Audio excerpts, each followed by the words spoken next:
Apparently, if you can dodge a wrench, you can dodge a question. Lulzbot has finally responded on the Makers on Tap podcast, and, well, I've got some questions.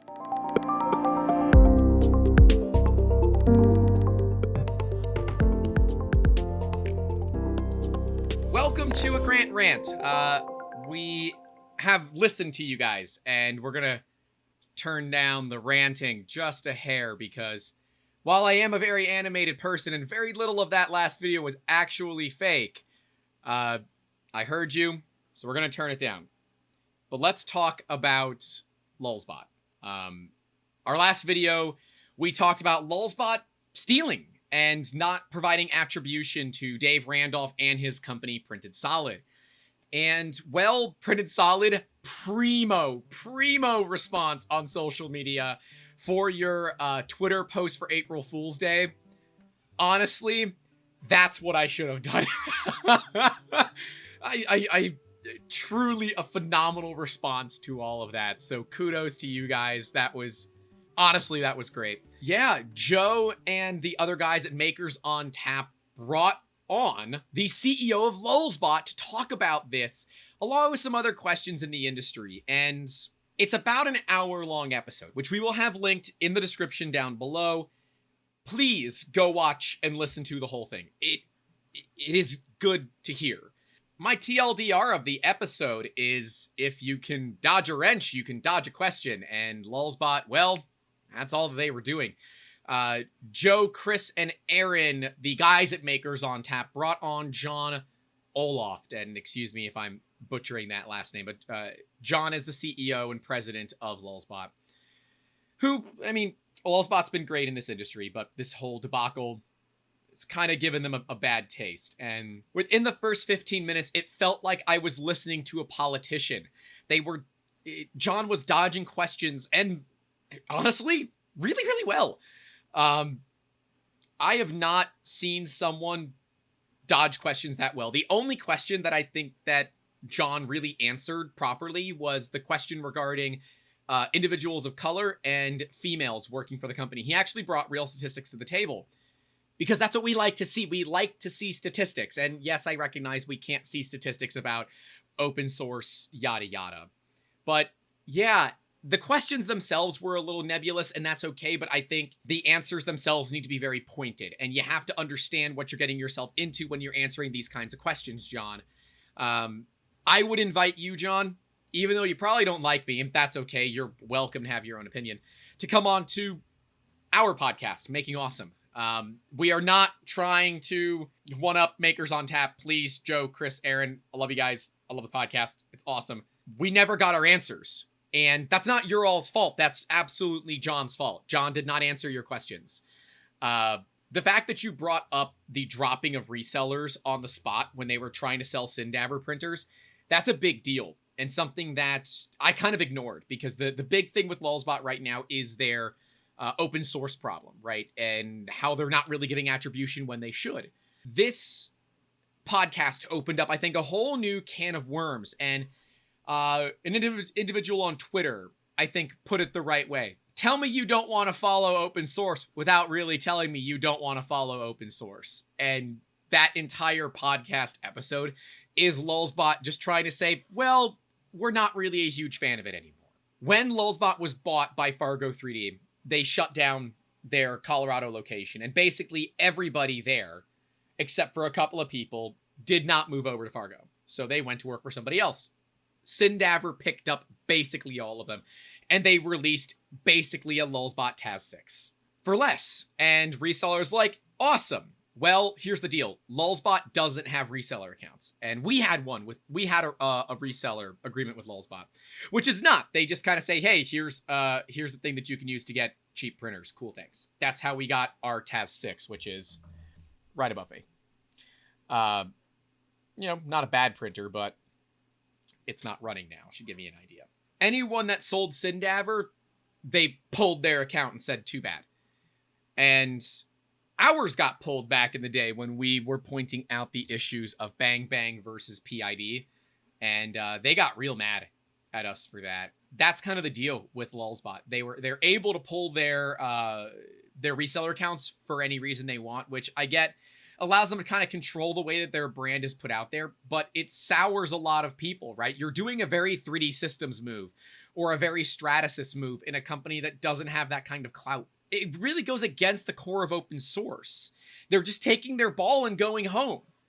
They're not trying to support the open source community, right? Syndaver did proper attribution. John himself said that the attribution was there. So by pulling reseller accounts, you're basically saying that you don't support open source.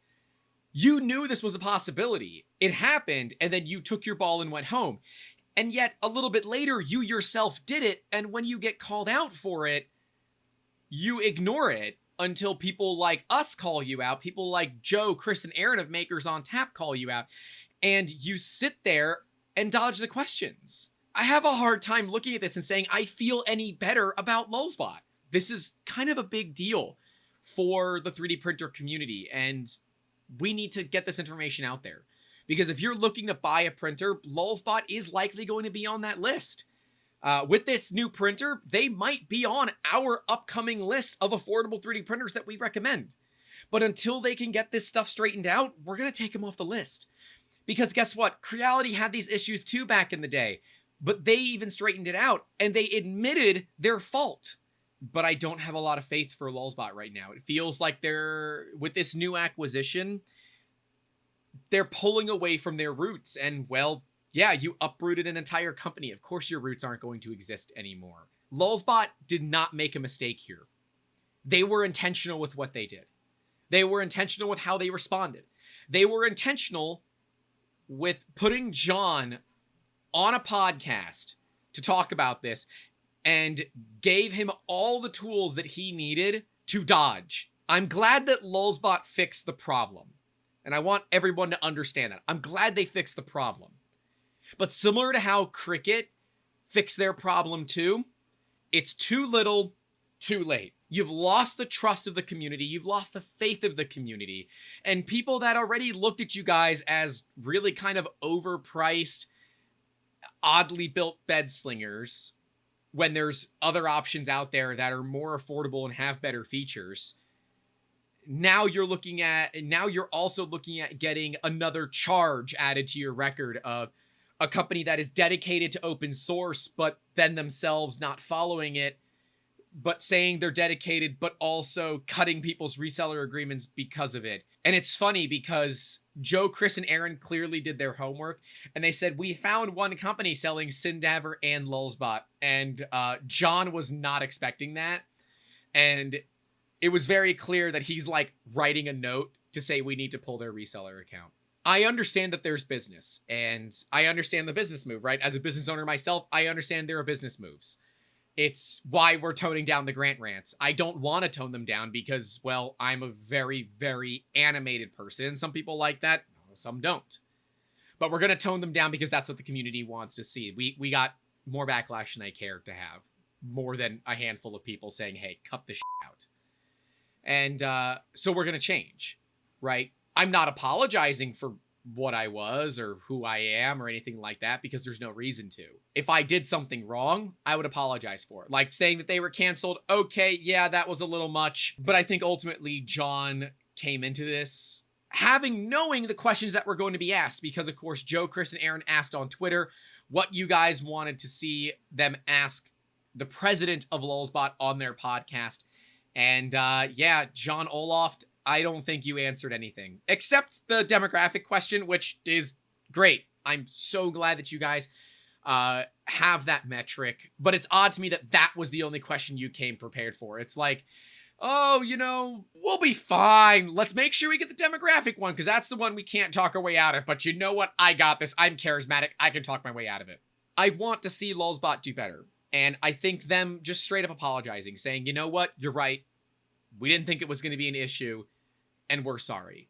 That's how you can fix it, right? Lulzbot, that's how you can fix it. Apologize. Whether you do it publicly, whether you do it privately, because I'm sure Dave and Printed Solid would release a statement stating that they've been in contact and they've worked their things out. They hold no ill will against Lulzbot. I think that's probably the best method for everybody to move forward here because that gets Dave and Printed Solid back on, good terms with everybody. it gets Lulzbot kind of more or less moving into the good graces of the community. Because right now, Lulzbot, you have a bit of a harmed reputation, and you're trying to go after Prusa with a $750 printer. I think that if you don't try to fix this issue with your community appearance, that you're not going to have a great launch of this printer. That people are going to look at it and say, oh, it's basically MakerBot. But I'm sorry, while Lulz is in your name, this isn't funny. It's not funny to me, and it's not funny to the community. We are built upon a statement and a ground of open source. You yourselves say it. But when you yourselves don't follow the damn rules, then what's the point of having them in the first place? I hope you guys like this new format of the Grant Rants. I still go into diatribes, but I'm not yelling and peeking the microphone. So let me know your thoughts. I want to hear from you guys. I'm going to be answering all the comments down below, so please don't forget to comment. If you like this video, hit the subscribe button, ring that bell, hit the like button. It helps our channel grow. We would appreciate your support. Let us know for anything you want us to cover for future videos. This is the kind of thing that I like doing. I like bringing light to problems in the community and then looking at them as they evolve, because looking at something for the way that it starts is not always the way that it's going to end. Anyways, guys, my name is Grant. This is 3D Musketeers. Don't forget to call your loved ones, and as always, keep making awesome. Have a good one.